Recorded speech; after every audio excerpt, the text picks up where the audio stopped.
দেখো বন্ধুরা কি সুন্দর বানালাম। এবার সার্ভ হবে। আমার হাতে যে কন্টেনারটা, সেই কন্টেনারের পরিমাপ মতো দেখো নিয়ে নিলাম সাবুটা। তারপর ভালো করে ধুয়ে ভিজিয়ে রেখে দেব।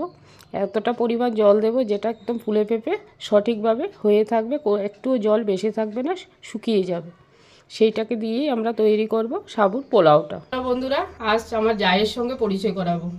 দুই জা একসাথে আজ সাবুর খিচুড়ি বানাতে চলে আসলাম। সাবুর খিচুড়ি না পোলাও দেখা যাবে কি করছি, চলো একসঙ্গে আমরা দুই জা মিলে রান্না করব। আর সেই রান্নার মধ্যে আমরা কি কি নিয়েছি সেটাই শেয়ার করব। আর আমার যা আমাকে দেখো কত হেল্প করবে।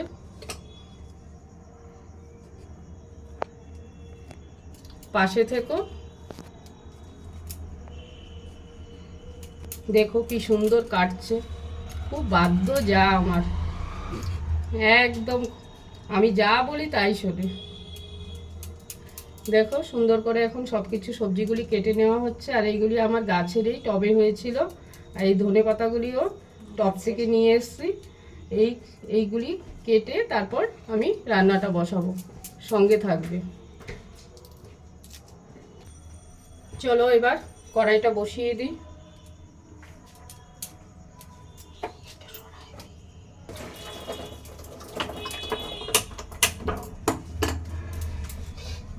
কড়াইটা বসিয়ে দিলাম, এবার গরম হতে থাকবে। আর এদিকে আমার যা সব কাটছে। দেখো কত সুন্দর কাটা হয়ে গেল। একদম দুইজনে মিলে আজকে ফাটাফাটি করে রান্না করব, দেখবে টেস্টটাও বাড়বে দুগুণ। যেহেতু দুই যা রান্না করছি, টেস্টটা দুগুণ স্বাদ হবে, বলো? হ্যাঁ তাই তো।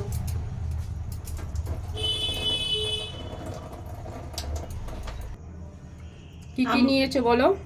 আমরা নিয়েছি বিনস, ছোট ছোট করে কেটে নিয়েছি, টমেটো, ফুলকপি ছোট ছোট করে কেটে নেওয়া হয়েছে, ধনেপাতা, কাঁচা লঙ্কা, এটা কি গাজর, কড়াইশুঁটি, কাঁচা লঙ্কা।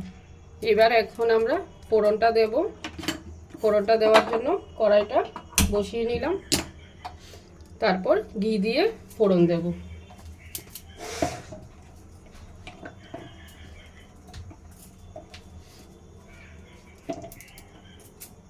এক চামচের মতো ঘি দিয়ে নিলাম।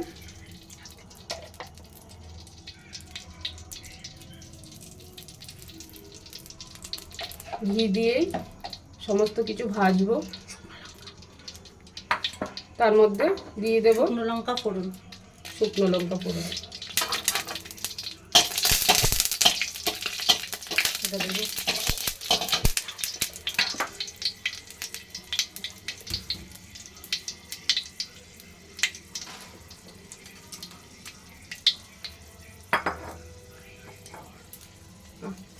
এতদিন বন্ধুরা আমাকে একা দেখতে পেয়েছে, আর দুই যা মিলেমিশে রান্না করছি। তোমরা অবশ্যই কমেন্ট করে জানাবে কেমন হয়েছে। আমরা দুই যা কিন্তু খুবই বন্ধু, তোমরা জানো কিনা জানি না, কিন্তু আমরা সত্যি, আমরা যদি গল্প করে থাকি দুই যাই গল্প করি। অন্যান্য কেউ থাকুক আবার না থাকুক, আমাদের দুই জায়ের সত্যি জমে যায়। আজ তোমাদের সঙ্গে সেটাই শেয়ার করছি। যদিও আমরা আলাদা বাড়িতে থাকি, কিন্তু আমাদের দুই জায়ের প্রচণ্ড মিল। আমরা দুই যা সত্যি গল্প করতে করতে সারাটা দিনই কাটিয়ে দিতে পারি। ওরা দুই ভাই, এদিকে দুই বাচ্চা, আমরা একসঙ্গে ঘুরতে যাই, একসঙ্গেই সমস্ত কিছু আদান প্রদান করি। খুব ভালোভাবেই আমরা দিনটা কাটানোর চেষ্টা করি। তোমরা আশীর্বাদ করো আমরা যেন এইভাবে মিলেমিশে কাটিয়ে যেতে পারি সারাটা লাইফ। আর তোমাদের কার কার জায়ের সাথে এরকম বন্ধুত্ব রয়েছে আমাদের অবশ্যই কমেন্ট করে জানাবে। এই দেখো আমার ভাজা হয়ে যাচ্ছে। ফুলকপিটাও দিয়ে দিলাম, সব কিছুই দিয়ে দিচ্ছি।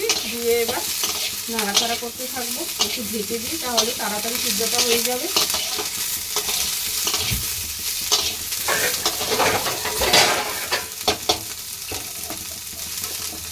সঙ্গে সন্দুক নুন। উপোসের ব্যাপার তো, খুব বেশি তেল মশলা দেওয়া যাবে না। রক সল্ট ব্যবহার করলাম পরিমাণ মতো। আর হলুদটা আমরা ব্যবহার করবো এখানে কি বলো তো, এই যে কাঁচা হলুদ। কাঁচা হলুদ।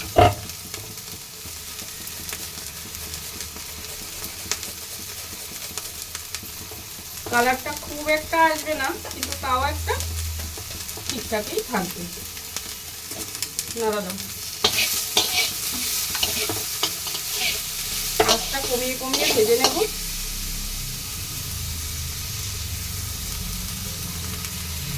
এবার ঢাকা দিয়ে দেব।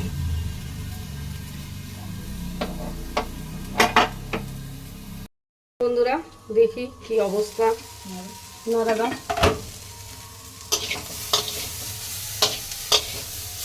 এই যে আজকে কুকিং ম্যান আমার যা, দেখো সাবুর পোলাও বানাবে।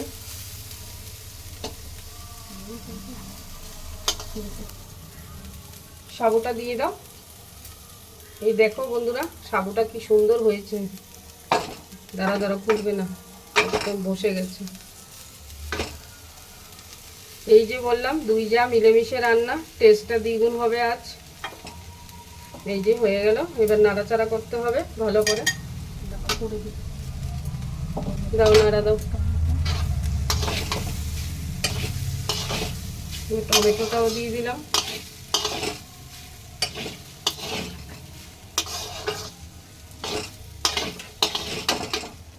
আর একটু কুক হবে, তার জন্য এবার টমেটোটা এর মধ্যে দিয়েই হয়ে যাবে।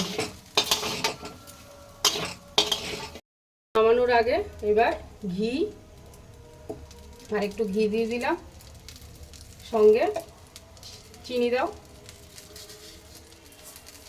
চিনি,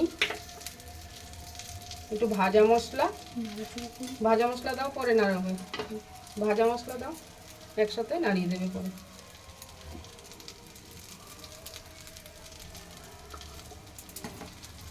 তারপর ধনেপাতা দিয়ে এবার নামিয়ে ফেলা। দেখো কি সুন্দর হয়েছে বন্ধুরা, খেতেও তেমন টেস্ট হবে।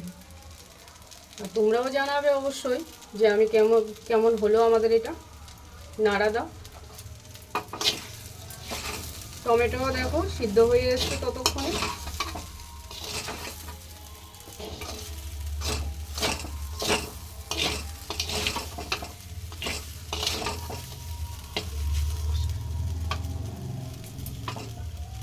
নমস্কার বন্ধুরা, তোমরা সবাই খেয়ে বলো বাড়িতে বানিয়ে কেমন হয়েছে, অবশ্যই কমেন্ট করবে। শিবরাত্রি তোমরা, সোমবার নয় বুধবার শিবরাত্রি তোমরা সকলেই জানো, সেই উপলক্ষেই বানিয়ে ফেললাম। করে এইটা করবে তোমরা, করে খাবে। যারা সাবু মাখা খেতে পারবে না তারা এইভাবে বানিয়ে খাবে, খুব ভালো লাগবে, ঝাল ঝাল।